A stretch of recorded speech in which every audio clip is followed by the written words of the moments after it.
Saudaraku yang dikasihi Tuhan Yesus, Shalom bagi kita semua. Saya percaya saudara dalam keadaan sehat, kuat, dalam pertolongan Tuhan sampai hari ini. Semua karena kebaikan Tuhan, semua karena kemurahan Tuhan.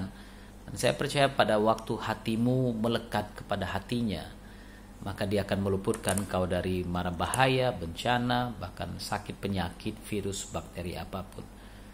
Mari lekatkan hati kepada Tuhan dan percayalah pertolongannya akan tetap ada pada kita. Kita bersyukur buat kesempatan ini. Kita sudah memasuki pertengahan minggu ini. Dan sampai hari ini kita masih melihat Tuhan beserta dengan kita. Sungguh janjinya tidak pernah berubah. Amin.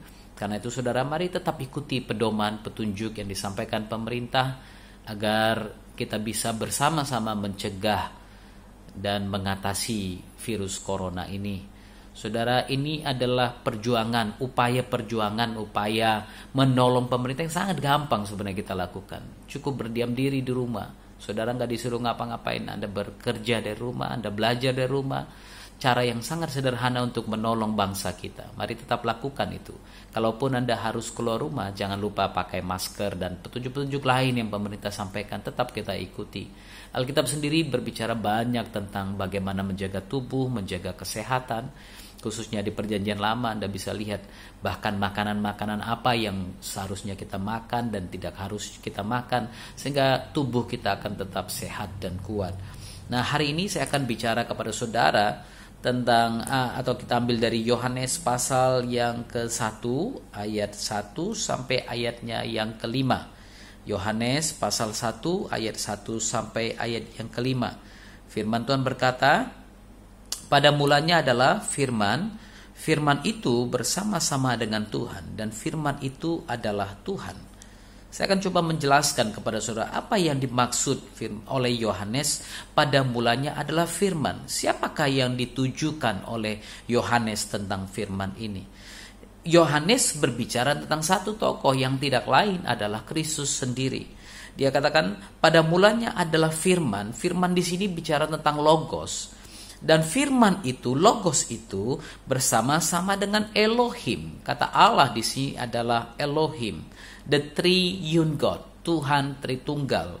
Dan Yohanes sedang coba mengatakan bahwa Kristus itu ada bersama-sama dengan Bapa. Kristus itu adalah Bapa sendiri dan dia adalah Roh itu sendiri. Firman itu adalah Tuhan. Firman itu bukan yang lain-lain. Firman itu adalah Tuhan sendiri. Ia pada mulanya bersama-sama dengan Tuhan. Ia pada mulanya pros, kata pros itu bicara tentang dia ada di dekat, dia ada di sampingnya, dia ada bersama dengan dia. Dia ada di situ pada waktu penciptaan itu ada. Ya, dia ada di situ pada waktu Bapa itu ada. Dia selalu ada bersama-sama dengan Bapa. Karena apa? Sama seperti kita memiliki tubuh, roh dan jiwa. Saudara, Kristus harus datang sebagai tubuh, sebagai badani daripada Bapa sendiri untuk menggenapi rencananya.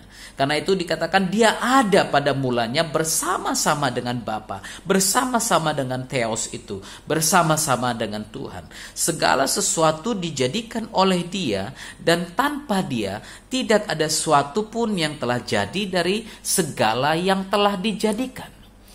Saudara perhatikan baik-baik, segala sesuatu dijadikan oleh Kristus, termasuk Anda dan saya dijadikan oleh Dia. Semua yang ada dalam dunia ini dijadikan oleh Dia. Bahkan kalau saudara mau mengerti firman Tuhan dengan baik, bahkan iblis, setan dan semua pun dijadikan oleh dia. Hanya karena ketidaktaatanlah iblis, setan disingkirkan dari surga. Bahkan saudara mau mendengar atau saudara mau menerima atau tidak menerima, bahkan virus corona ini pun sengaja dibiarkan Tuhan. Bahkan saya percaya tidak ada satupun yang jadi tanpa seizin Tuhan. Kenapa? Saudara, saya melihat ada dampak-dampak positif yang terjadi oleh virus corona ini. Apakah itu?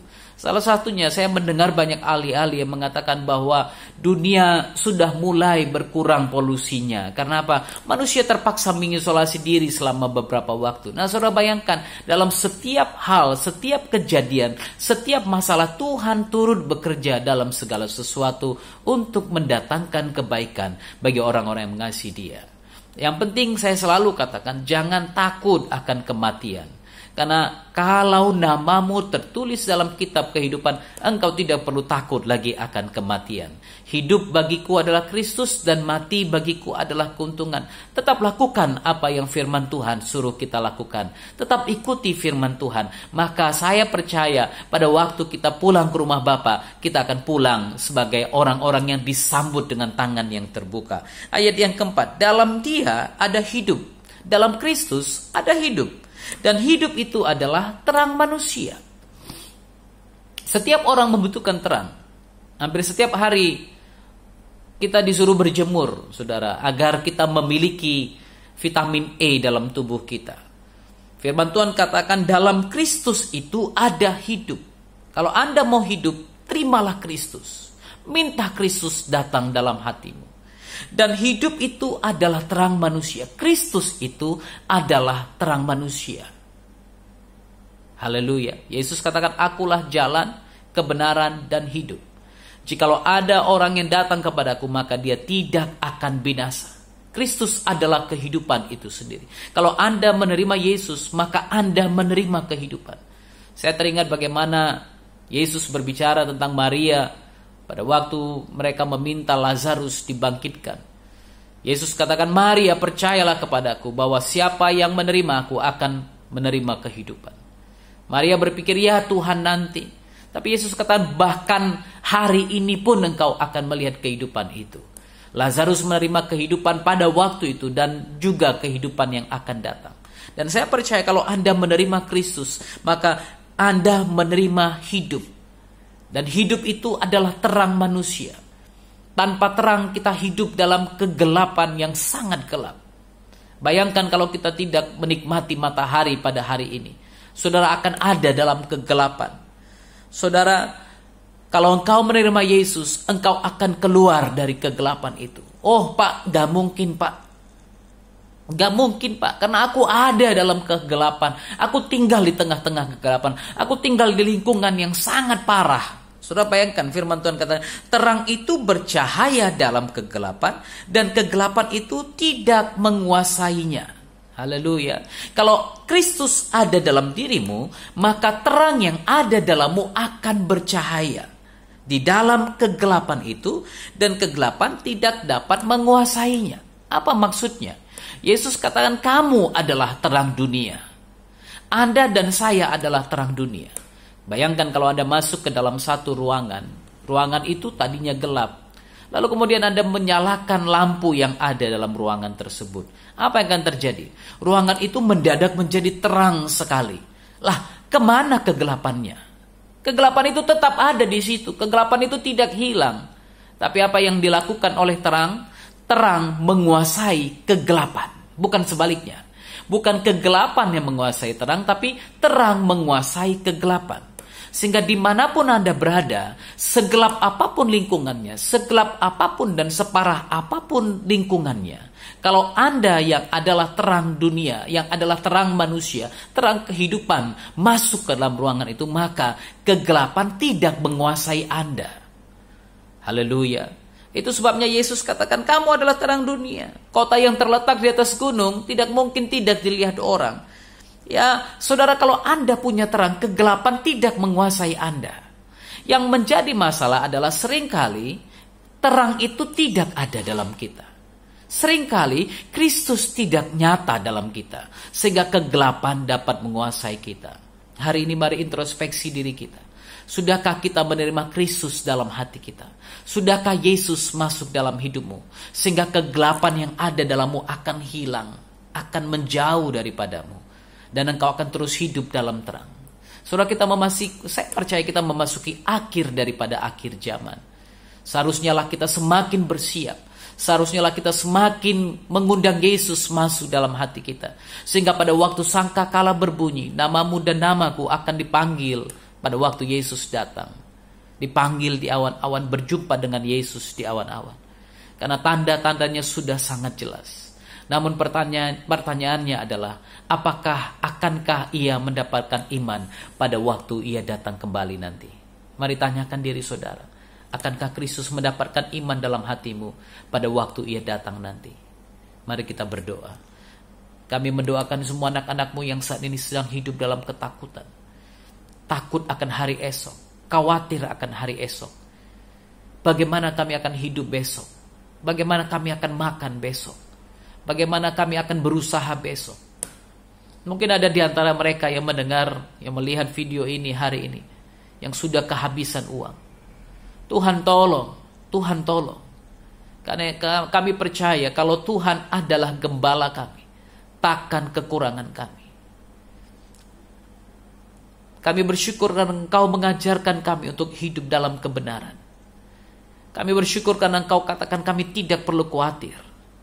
Karena kami tahu kekhawatiran bukan datang dari Tuhan. Ketakutan bukan datang dari Tuhan.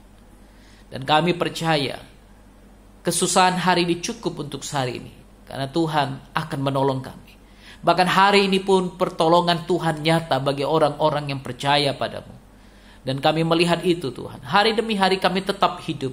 Hari demi hari kami tetap bisa melakukan banyak hal. Kami tetap bisa makan, menikmati hidup semua karena kebaikan Tuhan. Kami berdoa teman-teman kami para pengusaha yang saat ini mungkin harus menutup tokonya. Yang mungkin harus menutup usahanya, pabriknya. Atau apapun yang mereka lakukan. Tuhan dalam keadaan seperti ini, Tuhan tolong mereka. Berikan hikmat. Berikan jalan keluar. Sehingga apapun yang mereka buat bisa kembali menghidupkan usaha mereka. Sehingga mereka menjadi berkat bagi banyak orang. Tuhan tolong, karena kami tahu di tengah situasi seperti ini, tidak akan ada perbedaan antara orang kaya dan orang miskin. Setiap orang akan menghadapi masalah-masalah yang sama. Mungkin masalah si A bukan masalah si B. Tapi setiap orang mempunyai masalah. Karena itu Tuhan kami tolong. Kami berdoa, kami meminta pertolongan-Mu. Hanya Tuhan yang bisa menolong bangsa kami. Hanya Tuhan yang bisa menolong kami. Hanya Tuhan yang bisa menolong bangsa-bangsa, negara-negara. Lebih dari 200 negara yang sedang mengalami masalah ini. Tuhan tolong setiap negara. Tuhan tolong setiap anak-anak-Mu ini Tuhan. Tolong setiap orang-orang yang percaya padamu. Kami percaya Tuhan tidak pernah tinggalkan kami. Mereka yang sedang sakit, ulurkan tangan-Mu yang berlobang paku Tuhan. Jamah mereka. Jamah di dalam nama Tuhan Yesus Kristus. Sehingga pertolongan Tuhan nyata bagi mereka. Yang sakit disembuhkan. Aku katakan kepada virus, bakteri, sakit, penyakit keluar dari tubuh mereka. Di dalam nama Tuhan Yesus. Terima kesembuhan-Mu. Terima mujizat-Mu di dalam nama Tuhan Yesus Kristus. Kami percaya tangan-Mu tidak kurang panjang untuk menjamah kami Tuhan. Dan kami percaya pertolongan Tuhan selalu ada bagi kami. Dan bersyukur, berterima kasih buat jawaban doa kami di dalam nama Tuhan Yesus Kristus. Haleluya. Amin. Tuhan Yesus kiranya memberkati saudara di hari ini. Tetap kuat, tetap semangat, tetap andalkan Tuhan. Shalom.